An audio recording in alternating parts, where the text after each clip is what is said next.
If you're either guessing which keywords to target or not being really meticulous with the ones that you do target, then you're likely leaving a lot of money on the table when it comes to running Google Ads. Because targeting the right keywords is the foundation of any Google Ads campaign.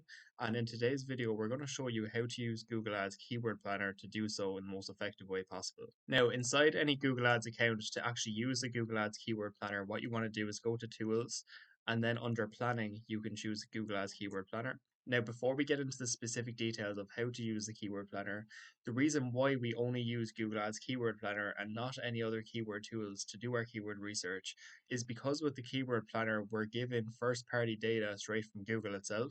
And while it might not be the most accurate data in the whole world, it's a lot more accurate than data that you get from third party sites like SpyFu or SEMrush that uses third party data, unlike Keyword Planner that uses first party data straight from Google itself. So there's no need to overcomplicate things when it comes to your keyword research and use loads of different tools. We've always found that just using Keyword Planner itself and no other tools for keyword research has worked absolutely fine. Now, what you want to do to use the Keyword Planner is firstly go to discover new keywords because we're going to use it to find the best keywords to target. And in this video as well, we're going to show you exactly how I personally do keyword research, and not to say that there's any specific best way to go about doing things, as lots of people have different methods of going about their keyword research. This is just what's worked best for us. And under discover new keywords as well, we're just going to stick with start with keywords. We're not going to use start with a website. We've never found it to be as useful as just start with keywords itself. So you can stick with that. And what you want to do then is enter in some relevant, keyword ideas to give Google a big list of suggestions. But what you want to do first is make sure that you're targeting the correct specific area. So just for, demonstration for this video, we're going to keep the location as is. But let's just say you wanted to target, a specific county, like you could like here for Dublin, which is a specific area, for example, then you can do so as well, because as a service-based business, the chances are you're not looking to work nationwide. And once you have your location selected, then what you want to do is enter in some relevant ideas to the service that you offer. So we're just going to use roofing as an example for this video, but this can apply to absolutely any service. And what you want to do first of all is think of the services that are most profitable to you, because you might offer multiple services, but you don't want to run ads for all of those separate services, especially when some are most profitable than others. And now for this video, what we're going to do is type in some specific services, but also, a generic roofing keyword as well. So we can put in maybe roofer near me, roof repair near me, and chimney repair near me as well. And so you can see here that we've given Google, near me type keywords because we're trying to indicate to them that we're looking for high buying intent keywords, which we'll touch on more of in this video as well. But what you want to do then is just press get results. And you can see here then from those suggestions, we have 945 keyword ideas available that we can potentially use for this campaign. And now what we do like to do is go through the full list of keyword ideas that we're given, because especially when we're working with smaller budgets as well, we often find a lot of really good keywords further down the list that aren't as expensive to bid on because they have less competition from, less other companies bidding on those keywords, but they're as equally as good as the really popular keywords. But what we want to do, just so we don't have to go through, the full 945 ideas, is that on the right hand side here, we can refine our keywords and we can see if there's anything we can unselect here that's not relevant to what we offer, just so it'll narrow down the amount of keyword ideas that we have to go through. So sometimes brands are usually like, not relevant to what you offer.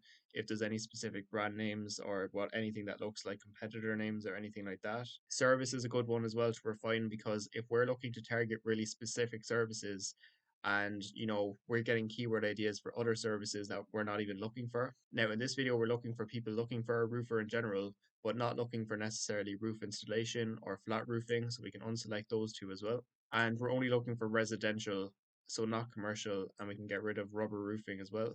And depending on the types of roofing that you offer, we can get rid of industrial. Now obviously this completely all depends on what you offer, so this is obviously going to be really specific to you. But now in terms of roofing, for example, there's loads of different types, and for example, if you don't do anything related to metal roofs, then you can unselect that. And same with rubber or whichever materials that you don't work with at all. And once you've removed anything else that's, not relevant to what you offer, then you'll see here now that the list of keywords that we have to go through is a lot less than it was before. And now before I show you exactly like, what we do to just make this whole process of going through the keywords easier and less time consuming, I just want to briefly explain each of the columns to you just so you understand, what each of these actual stats mean. So obviously, firstly, you have your keyword column, which is simply just a list of keywords. Our average monthly searches then is another useful column because it tells us on average how many searches this keyword is getting per month in this location. And the general rule of thumb for average monthly searches is that, you might have loads of keywords in your campaign that have, on average only 10 monthly searches per month. And there's no harm in adding them in there for when those keywords do get searches. But what you want to do to just make sure that you're getting enough search volume to actually, get clicks and spend your budget is try to make sure that you're targeting at least a few keywords that have about 100 to 1,000 or even more monthly searches. Now, the 3 month change and year on year change, I wouldn't say are very important metrics to look at because they just tell you how much more or how much less these keywords have been searched over the last 3 months or year. And also, as well, with when it comes to competition, I'd see a lot of people trying to recommend that you only focus on low competition keywords, but I'd almost recommend going the opposite because usually the keywords that have a lot of competition for a reason and are often the best keywords to target because a lot of the time they have the most high buying intent. And there's probably a lot of companies bidding on those keywords because those keywords often convert into leads at a much higher rate than your lower competition keywords. And so I wouldn't be worried about targeting keywords that have competition as long as you're able to make ads and landing pages for those keywords that are highly relevant and you can make stand out more than what your competitors have in place. And apart from that, then you have your top of bid low range and your top of bid high range. And this is to give you an indication for each keyword. What is the lowest amount anyone's paying per click and what is the highest amount anybody's paying per click? And what you want to use these stats for is to determine what your maximum cost per click bid limit is going to be. Because in the very beginning of running a campaign, I recommend running a maximized clicks bidding strategy. And you want to use this top of bid high range here to give you an idea of what you want to aim for your maximum cost per click bid limit to be close to. And so you can see here, for example, with a lot of the keywords ranging from, up as far as €10 on the high end, you can see that if you have the budget to allow it, then I would recommend trying to set your maximum cost per click bid limit as close to the high range as possible, but it doesn't have to be the full amount, meaning that you don't have to, be bidding to rank number one for every single search. What you can do instead is try to set it for maybe €7 or €8 if the high range is 10. And what you can do as well is just simply make more relevant ads than your competitors because Google is going to be more incentivized to show your ads to the people that are most likely to click on the ad. And if you can simply just make more relevant ads than your competitors, then you don't necessarily need to be always be bidding more than them to rank above them on the page as well. So that's just a point worth mentioning as well about, your top of bid high range is that you don't always have to be bidding the most in terms of your cost per click bid limit to actually rank at the top of the page. The quality of your ads is also an important metric that goes into determining your rank as well. Now, what most people do as well is they like to go through the list here in Keyword Planner and select all the keywords that they want to target like this and add them to a Google Sheet, which is, a completely viable strategy for your keyword research.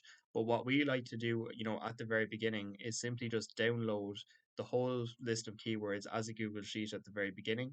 And we've just found the whole process of, going through the keywords that we actually want to target a lot quicker this way. So you can come up here to the top right and just press download and choose Google Sheet and then press download. And then you'll be able to open the file as a Google Sheet. And now instead of having all of your keyword ideas inside the planner itself, you now just have a big long Google Sheet with all of those keyword ideas instead. And what I like to do first of all is just resize the column by, right clicking at the top of the column here and just choosing resize column and setting this to somewhere around 250, 300, just so you can see all of the keywords in full. Now, what I like to do as well, then once I have used the top of bid low range and high range to determine what our maximum cost per click bid limit is going to be when we actually start running the campaign, is delete all of the unnecessary columns that we no longer need to actually, organize our keywords. So for example, we can delete this column here. And what I like to do then is delete all the other columns as well, apart from obviously the keywords themselves, but also the average monthly searches. And the reason why I delete all of these columns is now because we're just trying to organize the list of keywords into the ones that we actually want to target for the campaign. And the reason I like to keep the average monthly searches here is because you might have some keyword ideas that have zero monthly searches. Now, it seems like all of these have at least, 10 on average, and we can still run with those. But those that have, zero monthly searches, there is simply no point in targeting these keywords. So we can remove anything that has zero. And now, once you've decided exactly what types of searches you'd like to appear for, so in this case, for example, roof repair, chimney repair, and roofing contractor slash roofing company. Now you know what types of keywords you want to keep in here and which ones you want to remove. So you can simply just start going through this list of keywords here and deleting anything that you don't want to appear for. So for example, fireplace repair near me, we can get rid of that. So delete row. And you can go through this list a lot quicker and simply just start deleting things that you don't want to appear for. So fireplace inspection near me is another one we can delete. So roofing quotes near me, we can delete that if we don't want to appear for any cost related searches. Top 10 roofers near me, we're not looking to be, top 10. We're only looking for, people that want a specific company. Roofing estimates near me as well. So these are examples of keywords that, we could delete. But top roofing companies near me, roofing contractors in my area, recommended roofers near me, local roofing contractors, cheap roofing companies we can remove because we don't want to appear for cheap related searches. Same with this. Now, chimney company near me is also an example of one we delete because it's not chimney repair related specifically, and it's just chimney company. And we want to make sure that all of the keywords that we're targeting are high buying intent, meaning that they highly indicate that the person looking for one of these keywords is actually looking to get the job that we offer done. And we also want to make sure that all of these keywords are going to be highly relevant to the ads that we're running as well.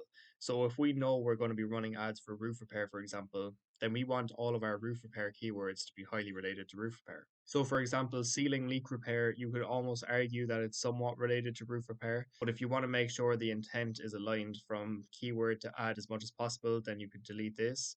But also fireplace maintenance near me is also an example of a keyword that we wouldn't target. And you get the idea here that, once you have the list of keywords that you could potentially target for your campaign, is narrow it down to the ones that you actually want to target. And just to show you what the process then of splitting up these keywords into potential ad groups look like without going through the full list of, 600 keywords, or else the video would take quite a while, is that if we decided that we wanted three separate ad groups, for example, for roofing company near me, for chimney repair near me, and for roof repair, then we can simply make three separate ad groups like this. And what we can do then with the keywords that we actually want to target is split up our keywords into these three separate columns. And you can just put these titles in bold just so we know that these are the titles of the columns.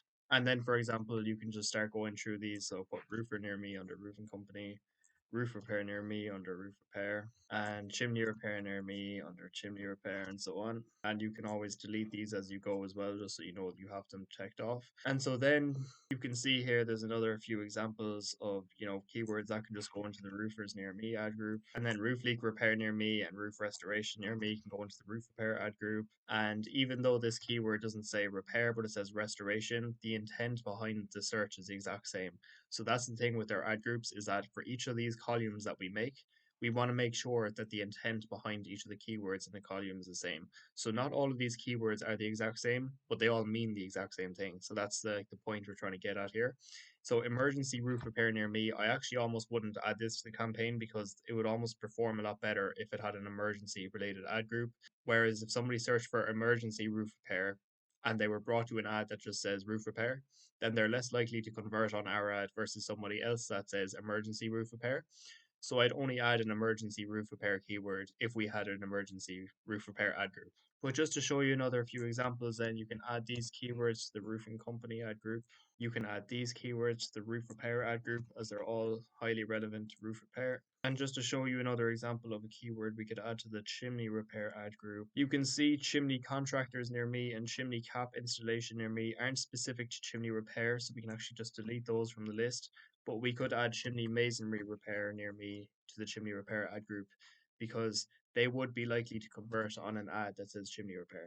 And what you want to do with this is just take the time to go through the list in full, because as long as all of the keywords that you add to each column are highly relevant to one another, then it doesn't matter necessarily exactly how many keywords that you have in each ad group, as long as the intent behind them all is the same. And it's good to have a mix between high competition keywords that have a lot of monthly searches and some more keywords that have less monthly searches, but the intent is the exact same. Because a lot of these, lower monthly searches with less competition keywords will also often have a lower cost per click, so it's worth taking the time to do so. And another point worth mentioning as well, especially about, the types of keywords that we decided to exclude from the very beginning, is that you can use these as ideas that you can add as negatives to the campaign from the very beginning. So once you add your keywords to the campaign, you'll also have the option to add negative keywords. And let's just say you don't want to appear for any searches that say metal at all or rubber at all, for example, then you can simply add the words metal and rubber as broad match negatives to your campaign, meaning that you add them as negatives without putting any, quotation marks or square brackets around them. So that way, then you're not going to appear for any searches that have the word metal or the word rubber mentioned. And just to give you an idea as well of more examples of negative keywords that you could add to your campaign as well, these are a list of ideas that, are low buying intent. And if you added these as broad match negatives, it's just going to massively save the amount of irrelevant, negatives that you're going to have to add from your actual search terms report. So if we had our three ad groups with roofing company, chimney repair, and roof repair, for example, then the chances are that we're not going to want to appear for any searches that, say how to repair a roof or how to repair a chimney. And we just don't have to appear for those as long as we add these as negatives at the very beginning.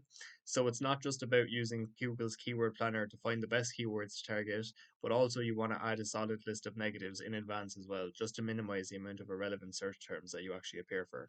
Now, I hope this video helped and gave you clarity on how to use the keyword planner to strategically find the best keywords to target for your campaign. Now, if you do have any questions at all about using the keyword planner or any other aspects of Google Ads at all in general, feel free to leave a comment down below. And if you are a service-based company looking for further help refining your own campaigns, feel free to have a look at the link in the description down below. And if you do like this Google Ads related content as well, feel free to leave a like and subscribe to the channel, as we'll be posting all things related to Google Ads here daily. And hopefully we'll see you in the next video.